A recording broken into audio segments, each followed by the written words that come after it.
నమస్తే. భగవద్గీతలో 5వ అధ్యాయం 6వ శ్లోకము. సన్యాసస్తు మహాబాహో దుఃఖమాప్తుమయోగతః యోగయుక్తో మునిర్బ్రహ్మ నచిరేణాధిగచ్చతి. సో భగవానుడు అర్జునుడికి ధైర్యాన్ని ఇస్తున్నారు. కర్మయోగము సాంఖ్యయోగము రెండు కూడా ఒకటే రిజల్ట్ ఇస్తాయి. సో నువ్వు కర్మయోగం ఏదో తక్కువ అని అనుకోవద్దు.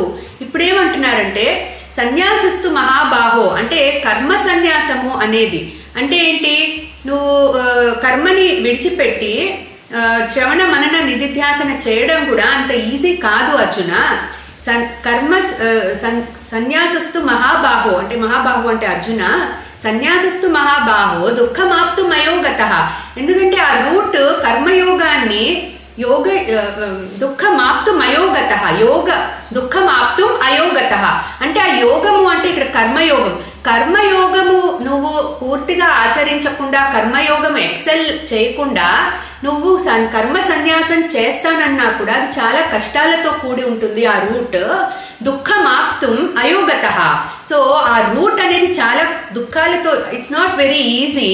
ఎందుకు అంటే నువ్వు కర్మయోగం కనుక మాస్టర్ చేస్తే నీకు ఆ చిత్తశుద్ధి లభించి నువ్వు you will be ready for శ్రవణ మనన నిధిధ్యాసన. నీ మైండ్ వాటిని యాక్సెప్ట్ చేస్తుంది.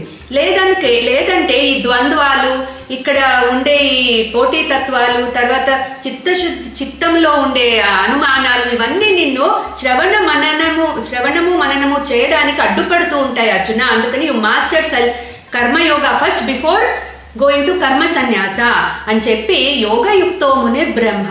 ఎవరైతే ఈ కర్మయోగాన్ని ఆచరిస్తాడో అతను మునిగా ఉంటాడు. ముని అంటే చిత్తము శుద్ధంగా ఉండి మౌనంగా ఉంటుంది, అడ్డుపడదు అతనికి ఈ రూట్ లో.